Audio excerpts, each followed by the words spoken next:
Hey everybody, James from On Type here, and today we're talking about compatibility. What is compatibility? Who are you compatible with? And how does compatibility kind of work within the framework of analytical psychology? So let's dive right in here. So, what are the basics of compatibility? So, we have functions, interaction styles, and temperaments. Those are kind of the three main pillars of how the personality types function within analytical psychology. So, the functions kind of describe what people think, feel, need, and want.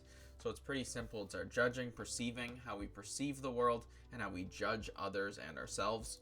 And that is really probably, I would say, the main tenet of compatibility. That's definitely up there for the most important. That's to do with all the function compatibility, and we're going to get into that later, how functions are compatible with each other, which functions are, and incompatibility as well. And we can just look at the interaction styles. That's what I would say is, a second feature.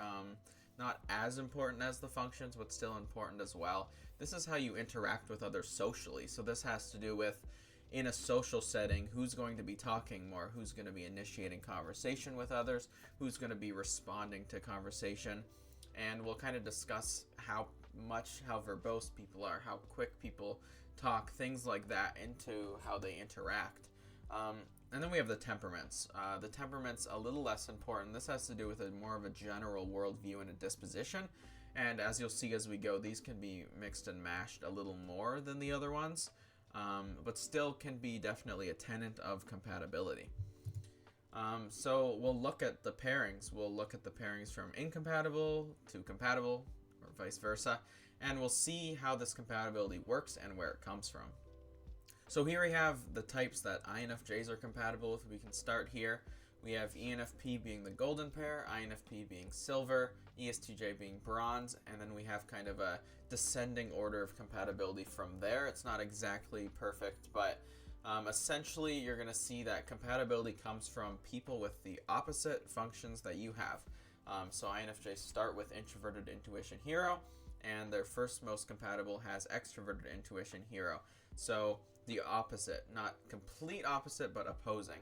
And then extroverted feeling is their second function, and ENFPs have introverted feeling as their second function. And you'll see that all the way down for the golden pair. Silver pair, slightly different orders, not exactly matched up, but still pretty close. And you can see the same kind of opposing functions that they have, FINESITE versus the NIFETISE of the INFJ. So we still have that opposing functions, and that's really where the compatibility is at its highest, is when the orders are similar, the optimism is similar, and the functions are complementary. Whereas if you're to look somewhere near the absolute bottom at like a conflict or a dualist pair, you'll see they have the same functions but in different order. So they're going to see the world very similarly, but they're going to disagree on some key prioritizations, some key optimistic views. And often in these pairings, people will find their conflict pairs as being kind of pessimistic about everything, and they never really agree with you. And they're always doing stuff just slightly differently how you would want to do it, or you see them as maybe immature version of yourself. Sometimes you might see them as a mature version. It depends on your perspective, how you look at the world, how you judge people. If you're more likely to judge people favorably, you can often have good relationships with people you're incompatible with. But if you're going to look at the people you're incompatible with as lesser versions of yourself, that's going to be a problem when it comes to maintaining a relationship with them. But in general, there's this kind of compatibility comes from the functional compatibility. That's really the most important part. And we do have a post on this on Instagram. If you want to look through any of the types, we have all of them. And we can just look at any random one. Stop at ISFP. And as you can see here, they have introverted feeling first. And then their most compatible pair, the golden pair, the ESFJ, has extroverted feeling first. They have extroverted sensing second, the ISFP, and ESFJs have introverted sensing second. So as you can kind of see there's that compatibility. The extroverted function goes with the introverted version, and the introverted goes with the extroverted version. And as you kind of look at it, you can see that's generally how the compatibility goes. As the compatibility changes, you get different effects, you get different pairs. And this is something that will have to be studied a lot in the future, and exactly how these types can interact and how those pairs kind of go. But we have some basic kind of associations here. Something like a pedagogue pair, for example, often really helps with growth, because while they have the perceiving functions, perfect compatibility, so they can kind of see the world the same way from a perceiving perspective, the way they judge things are slightly opposing in order. So they're often able to learn, how do you judge things, but from a different perspective. So the pedagogue pair has a great potential for growth. It's really good for learning and being compatible enough to kind of still want to be around them, but still able to learn from someone who has an opposing viewpoint. It's a good kind of mix, and a lot of those pairs where you're half compatible, half incompatible can be really good breeding grounds for learning and maturity if you take that perspective into it. If you look at a relationship like, I see what they do well, I see how they do something that I want to do better than me, and you have a mature perspective, you can really learn and have relationships with all of the pairings. But there will be a degree of difficulty. The most compatible pairs, it's like, everyone's on the same radio channel. Everything's connected in the right spot. There's no excess. There's no communication that goes unnoticed. It's very clean. The way they're communicating is exactly how you want someone to communicate, and the way you communicate, they're going to perfectly understand. So not maybe perfectly, but very well, compared to all the other types. Whereas if you look at like a conflict pair, a dualist pair, even your own type but someone else, they're going to be projecting what they're compatible with onto you, and vice versa. And that's going to make it really hard to have long-term, relationships. Relationships are hard enough even with compatible types. It can be very difficult with incompatible types, but with two mature people who are wanting to learn about each other, be humble, it can work. That's where a lot of the incompatibility comes from. It comes from things like insecurity. It comes from not wanting to use more pessimistic functions, just wanting to be yourself. And that's totally understandable, and that's why a lot of people do enjoy long-term relationships, close relationships with people who are on the high level of compatibility. Let's skip to another one, like ISTJ. With a ESTP or ISTP, they're their closest connection to somebody who is like them but compatible with them at the same time. And that kind of connection can really help have, long-term relationships work quite easy, but still, have a feeling of enjoyment without it being, a slog. And a lot of incompatible relationships will be much more difficult. Though you might be able to make them work, but it'll be, much more labored. It'll be more difficult. There'll be more fighting, more pessimism, more misreading of communications. You might see things one way. It's not that big of a deal, but that happens to make them very insecure, and you're not really going to understand why. Things like that can really happen. And as we look at some different pairings, I'll give some examples of when that does happen. So let's first take a kind of deeper look at compatible types. What are the advantages, the disadvantages? How does it work? So the advantages are functional compatibility. When you are a type of person who makes a lot of decisions, you're very decisive, you're with someone who likes someone who's decisive. And that just kind of works out. When you're somebody who likes to show off and demonstrate your skills and be the center of attention, you're with someone who likes to be an audience member, someone who likes to see that and doesn't want to be the center of attention. If you're someone who's very expressive emotionally, you're with someone who's very receptive to that, someone who likes to hear people's emotions, not someone who might be bothered by it. That kind of functional compatibility is huge, and in my opinion is the most important part of compatibility, and will cause either the most amount of attachment to someone or the most amount of conflict with someone. There's increased fun and love. There's that kind of feeling that they understand you, and as the third point says, you can be yourself. They understand you, they understand who you are, they can read you the way you can read them and read yourself. And there's really just that kind of joint sense of a puzzle pieces fitting, where it just kind of makes sense, and you feel like they get how my brain works. They're not going to expect things from me that I don't want to give. They understand what I prioritize, really, and that's what it comes down to. What is the priority of your functions? What comes first? What's second importance? What's third? What's fourth? And they have that same priority in a complementary order. And if you really want somebody who's, like I said, someone who's really great at planning, but you're not really good at that, then it works perfectly. So that kind of functional compatibility is really, really something that's nice. And another one not listed there can be things like interaction style compatibility, which I'll get into later. Things like the classic extrovert and introvert, that's something that, opposites attract. This is something that people have kind of been getting onto, where an introvert and an extrovert, that can be a great source of compatibility. One person has an easier time talking, bringing up subjects, asking questions, diving into the introverted functions, whereas the introvert can sit back, kind of act like, they're being interviewed. They can let the other person lead the conversation, take it wherever they want to go, and you can kind of sit back, follow them, listen to them, chill out in your own headspace. That can be really helpful. It's not necessary for compatibility, but it's definitely a key that can help. It can make it easier. And yeah, like I said, you can be yourself.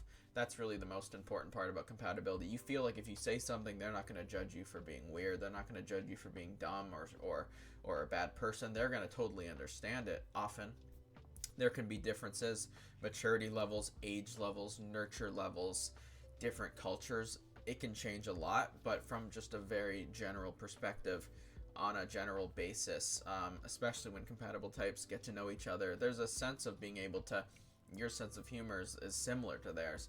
They find what you say funny. When whatever you judge yourself internally, they really will agree with it. So that kind of sense of, me just being able to express myself with no filter, and they can do the same, that's really a huge advantage of being around people who are compatible. But there's disadvantages, especially if you only spend time with people you're compatible with. They can be really enabling. So one person might be very optimistic with what's going to happen, and the other person might, not debate them on that. They might be very optimistic about their own achievements, and the other person might not question them. Certain things can come, golden pairs, really compatible types can have inflated senses of egos together. They may not challenge each other a lot because they're enjoying it. They're having a good time. It's like if you're spending time with your best friend, are you going to pick on them? Probably not, because you're having a good time. And that sense of kind of compatibility can breed immaturity. It can breed fun, and you love the person and it's really a great time. But there's none of that somebody calling you out. They might not want to criticize you on things they know will upset you. They might not want to bring up topics that they know aren't fun in this relationship. And it can almost be like being by yourself, where you might not think about, things that are wrong with you. Sometimes in a relationship with someone you're super compatible with, it can function in a very similar way. And yeah, it just doesn't progress maturity quite as much as some incompatible pairings. So you do want to have a combination, in my opinion. Compatible, some incompatible people in your life who have varied personalities, and this way you'll kind of get some of that maturity without having to be around people criticizing you or feeling criticized all the time. But yeah, so not as much progression on maturity. There can be some, definitely. I think that all relationships progress maturity, and all relationships can, if the person's willing mentally to try, can end up improving yourself and others. So still does progress maturity, just not nearly as much as the types that may be incompatible. So incompatible types, on the other hand, advantages, they help you learn how to use your own functions better if you have a mature mindset. So if let's say you're an INFJ, you're struggling with performance anxiety, and you're to observe someone with high extroverted sensing or someone with very developed extroverted sensing, it may be hard to reconcile with your own insecurity and ego. But if you look from a humble perspective and you learn from what they do, and you see, wow, they do this I wouldn't have thought of, or wow, they do that, and that's a good idea, I might have not been thinking about that. It can really help you gain maturity and gain confidence eventually on your own functions. And that's a huge advantage for life, especially if you read books by people that you're incompatible with or are very similar to, or just talk, have long discussions. But as long as you come from a place of humility, that's the most important part. You don't want to feel like you're competing with them, like, oh, I'm a good person, I'm better than you. And if it's a competition of who's the better version of your own type, it can be really problematic when it comes to actually growing. But if you're able to come with a mature perspective, it can be really good. You can gain knowledge from observation, kind of similar to the first point. You can learn a lot about yourself and about them, and about how maybe your functions can be used better. And it increases humility if done correctly. It may increase competitiveness and insecurity for some, but if you look at it from kind of a responsible view, it will increase your overall humility, because you'll say, hey, you know what?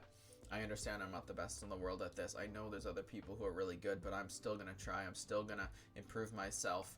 And overall, this will make people kind of like you more, respond better to you, because you're not coming at it like, oh, I'm the only person in the world who can do this. You know that there's other people who are skilled, and it really can increase your humility when done correctly. Some of the disadvantages, obviously, especially with very close relationships, is extra conflict. There's a lot of fighting.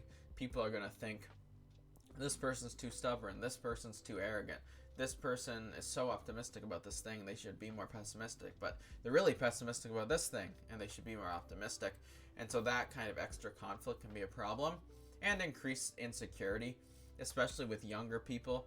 There will be a lot of competitive aspects, especially when it comes to like your compatible relationships will be their compatible relationships. So competing over, relationships with other people, competing over friends, competing over, certain jobs or certain careers you might both be kind of attuned to. This can definitely be a problem if you don't come with that mature perspective of humility. And it's harder to be yourself a little bit. You might feel like when I'm acting like myself, they don't respond very positively to that. And when I try to kind of act the way they want me to, they respond better. But no one wants to constantly be putting on a show all the time. So a little less comfort potentially, and a little less ease with being yourself. So let's quickly look at the golden pair. Let's see kind of the different golden pairs and how they act together. The golden pair is the most compatible pair between the types. They have full cognitive compatibility when it comes to the functions, and that's super important. Obviously, strengths, super compatible. Great high highs. You can definitely explore your personality and theirs in a very easy way. It's great for love, connection, and it can be pretty seamless often. Some of the weaknesses, it can be enabling. It can have some real problems with conflict when it comes out. And it can lack a little bit of criticism and growth, which is connected to that low. If you avoid these problems and they fester under the surface, they can come out really large. And that's one of the disadvantages of having a kind of enabling relationship, is some of these smaller issues might not be brought up all the time. Here are the golden pairs, as you see, INFJ, ENFP, ISFJ, ESFP, all the way down the list. And as you can see with all the golden pairs, you see the functions are the corresponding functions in the exact same order. So same prioritization, just flipped. And that really helps for compatibility, to have the introverted and the extroverted functions really close to each other, because that's what it's looking for. For like an INFP and ENFJ, that introverted feeling first is looking for extroverted feeling. It wants that function. So having it first makes it super easy to communicate. And the extroverted intuition, it's wanting that introverted intuition. It's looking for it in other people. So when it comes in that same order, perfect. It'll work pretty well. And as we see here with kind of the distance it has to travel, extroverted feeling goes straight across. It's no distance, no kind of interference with the waves there. Extroverted intuition, straight to introverted intuition. And we can talk quickly a little bit about how these functions work. Introverted feeling is obviously the inner sense of feelings, morals, sympathy, the internal kind of humanity within somebody of, how do I feel about this? What do I prefer? What do I value? What do I like more? Do I like this person? What do I like about them? And then we have extroverted feeling, which is kind of the complementary to that, which is, how do other people feel about me? How do I make other people like me? How do I be socially nice and not hurt people's feelings so that they prefer me over others because I'm nicer? So extroverted feeling is trying to make people like them by being nice and being socially kind of avoiding conflict, making them feel good, boosting their ego, making them value themselves highly. And that's kind of how those work. And then we have the intuition functions. Extroverted intuition is looking for someone to want them, desire them, and include them in their future. And introverted intuition is all about its own future. It's about including people. I want to go here in my life, and who do I want with me? And so when those functions are compatible, it makes it pretty easy to communicate, because introverted intuition can be like, I want you, and extroverted intuition is like, awesome, where do I sign up? So next we have extroverted sensing and introverted sensing.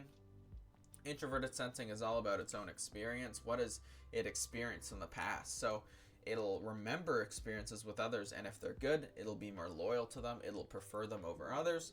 And if they're bad experiences, it may have bad memories, and it might not want anything to do with them. So extroverted sensing is looking to impact people in a positive way. It's looking to share good experiences with them.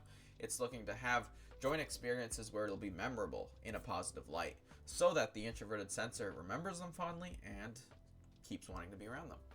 So those are perfectly compatible in this situation, which really helps. Extroverted thinking and introverted thinking.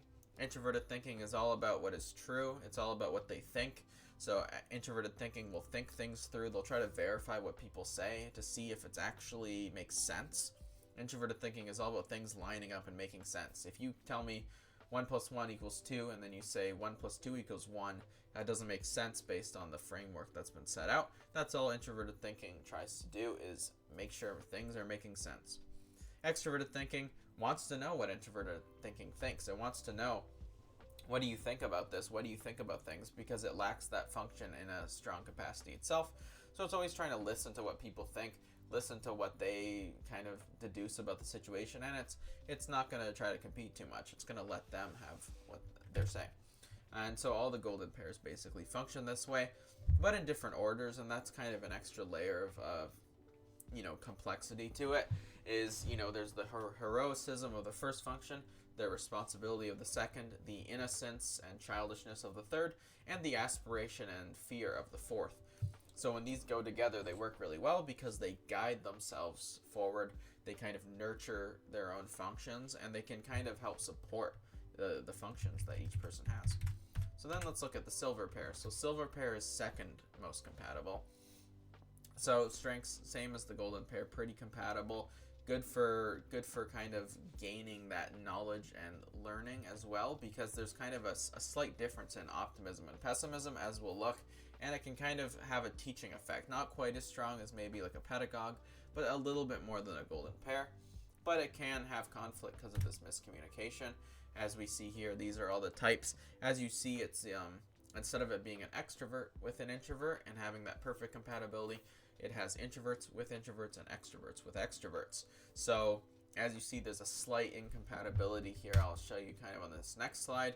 For an INFP and INFJ, the first function goes with the second, and the vice versa, and the third and the fourth go together. So not perfect compatibility, but pretty good. It's the first function's not having to go too far of a distance. It's still able to find it. So even though an INFJ is very heroic with what they want, an INFP is more responsible with what other people want. So they'll be a little bit more guarded to people wanting things, more pessimistic. They see what could go wrong. They're not just going to jump on board. And that's an incompatibility, but within that incompatibility, as we talked about before, there is potential for growth and learning if the other corresponding type kind of takes their pessimism and kind of considers it. And if the pessimistic person can take into consideration the optimism, there can be some learning and growth that comes from that as well. And so we kind of have all the types here. Very similar relationship to a golden pair, but there's a little bit more of a pessimism and optimism difference. Then we have the pedagogue, as we were talking about. Still pretty compatible, as I'll show you, but it's good for growth. However, also is a place where conflict can definitely exist. Here are the pedagogue types. Each one lines up. As you can see, first and fourth functions for an INFJ and an ENTP line up, but those second and third don't line up. So the judging functions will be the same, but the perceiving will be compatible. So there's a slight difference, and I'll show you on here. Even though kind of these lines are dotted, the dots more mean how they're reading on these. So they're teaching. So from compatibility standpoint, perfect compatibility with half the functions. The other half are more incompatible, unfortunately. But they can also learn. If one type is aspiring to be more accurate and the other type is more accurate, they can teach each other from like a parent to child relationship. And that's especially true with half of the pedagogue pairs where they're in the parent and child slot. They can teach the innocent child to be more responsible, but the innocent child can sometimes teach the parent to be a little more fun-loving, a little more optimistic and innocent, without always having to be so accurate all the time. So there's kind of a teaching that both can do for each other. And if we're to look at like an ENTP-INFJ relationship, you can see that kind of guides with thinking and extroverted feeling, and it can kind of give a teaching element to this pairing. And then we have bronze pair. Bronze pair, pretty similar to a lot of the pairs. There's a lot of compatibility, but a little less compatible than a golden pair, as you can see here. it's intuitions and sensors are compatible within this pairing. So that's one difference between the other two pairs. And as you can see here, a little bit more travel distance between the functions. All still 4 to 4, so still compatible, still in the egos of each type, but there's a little bit more distance traveling between them. So can have some miscommunication, can have some enabling, but it depends. It depends on the maturity of the people. You can really make a lot of what you want come true in relationships. If you really try your best to learn from them, you will be able to learn from them. If you want to be enabled and that's the only people you end up spending time with, you're going to be enabled in many ways. So certain types can help more with certain things and be easier, but just like a lot of the pairings, it's really what you make of it. So when it comes to incompatible relationships, how do you make them work? We know compatible relationships are much easier. You have the function that they want, they have the function you want. It works pretty simply from that perspective, but how do you make incompatible relationships work? Functions aren't going to be next to each other. They're going to be far distances. They're going to be different pessimism levels, optimism levels. So how do you make this work? So let's look at an example of an INFJ and ESTP. So in this example, we have an INFJ and an ESTP. As you can see, their functional compatibility is pretty bad. They have introverted intuition, wants to make decisions, and all the way down here is an ESTP's ability to think about what decisions others are making and optimism with what others want. So as you can see, there's a big distance to travel. Same for the other way. An ESTP wants to impact people, it wants to give them good experiences, it wants to show them things, and all the way down here is the attention span of an INFJ, how much they want to be shown things and impacted and given memories.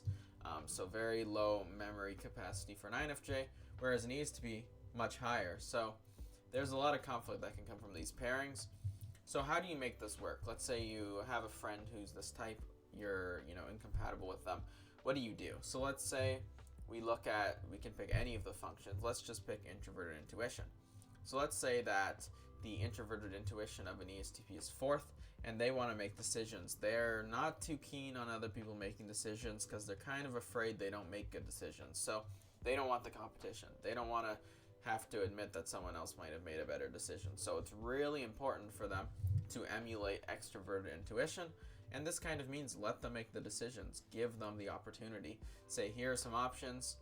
Which options do you like? But you know what? You make the final decision. And that's going to help a lot. And you can pick that with any function. Let's look at extroverted feeling. It's pretty high for INFJs. How do you make a relationship work with someone who might have that? You're going to want to use your introverted feeling. So in that case, you're going to want to say, thank you, I appreciate you, I value you, I rank you highly in my own mind, I like you, I enjoy being around you. That's a bit more introverted sensing, but generally saying that you like them and that you value them, that's really the key. So with any of these functions, it's really all about saying what they want to hear. If they have introverted thinking and they want to be listened to and they want to have their ideas and their thoughts heard, you're going to have to use your extroverted thinking, no matter how low it is, if you want to do that. And you're going to have to listen to them, ask them what they think, hear their opinion out. You can maybe question it, but you're going to want to make sure that they're being heard. You're not silencing them. And that's just true with any of these types. When it comes to which function you want to emulate, you really want to look at the order. If it's an ESTP, you're going to really want to make sure you're emulating their top 4 functions, the complementary version. So in this case, it would be the hardest for the INFJ because they have them at the bottom 4, but this is something they can still do. All the types have all 8 functions. It'll be harder, it'll be more pessimistic, it'll be more difficult experience, maybe a more negative experience, but if they really put in the work and they understand how this works and what people value and prioritize when it comes to a functional capacity, they can make it work. So let's take a look at the type grid when it comes to compatibility, because this will show us some of those other forms of compatibility that aren't just functions. So we have the interaction styles up here, and oftentimes these interaction styles will be compatible and these will be compatible with each other. And kind of the reason is you have initiating here, responding there, that's compatible. You have direct here, but informative here. That's a form of compatibility. One person gives tons of context, one person straight to the point. One person brings up conversation, one person stays on topic. That can be really important. But what's kind of interesting about the third one is normally you want them to be the same. One person wants to move quickly and progress through things, and the other person wants to move quickly and progress through things. That will really help. Whereas if you have control types, one person wants to be measured, plan everything out, do things in a certain order. That really helps if they're with someone who does the same thing. But same thing with the other two. So that's kind of the basic tenets. If you are with someone, let's say you're an INFJ with an INTP, they're informative, you're direct. That's pretty good. You're both responding, so one person, probably both, are going to have to put effort into initiating conversation, initiating topics, keeping the conversation alive. And control and progression, that's an incompatibility. One person's going to want to move things along really quickly. One person's going to want to take their time a little bit more. That can be a source of incompatibility. But in general, that's how the interaction styles kind of work together. Let's say if you had an ESFJ and an ENTP, they would both initiate topics over each other. They'd both be talking the whole time, giving a lot of information. So that kind of incompatibility would be hard to make it work, especially if you had like an ISTJ and an INTJ, let's say, and they're both direct. They're not initiating many topics. They're straight to the point. They say, how are you? Good.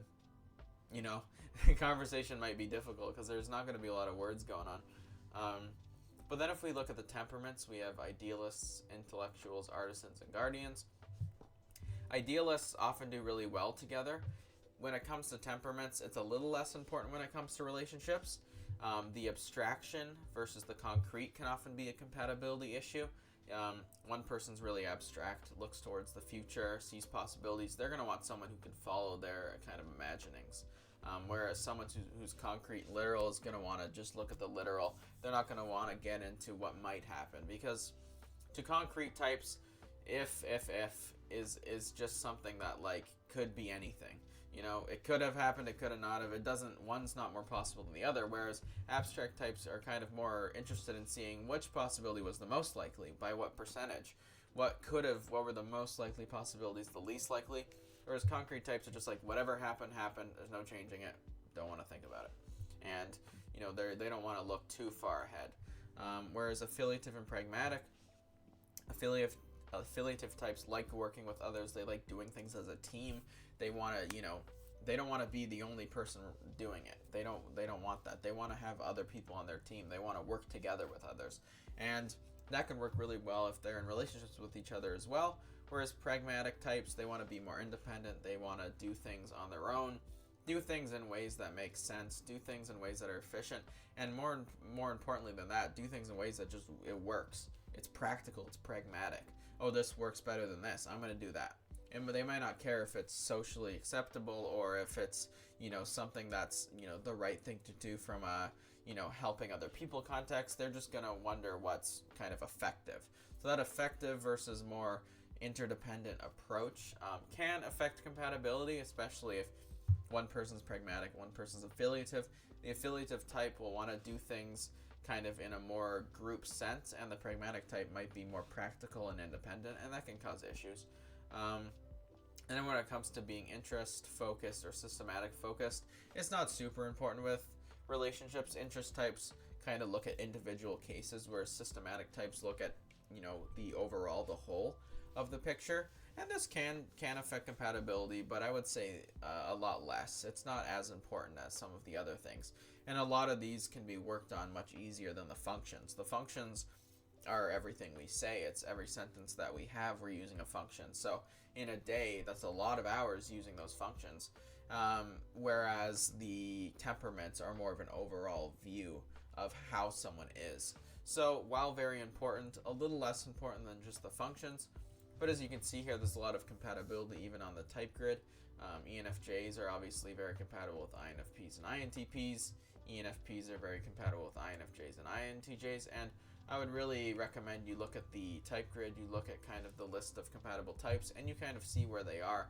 And it'll really help you learn about where they are in the grid and why.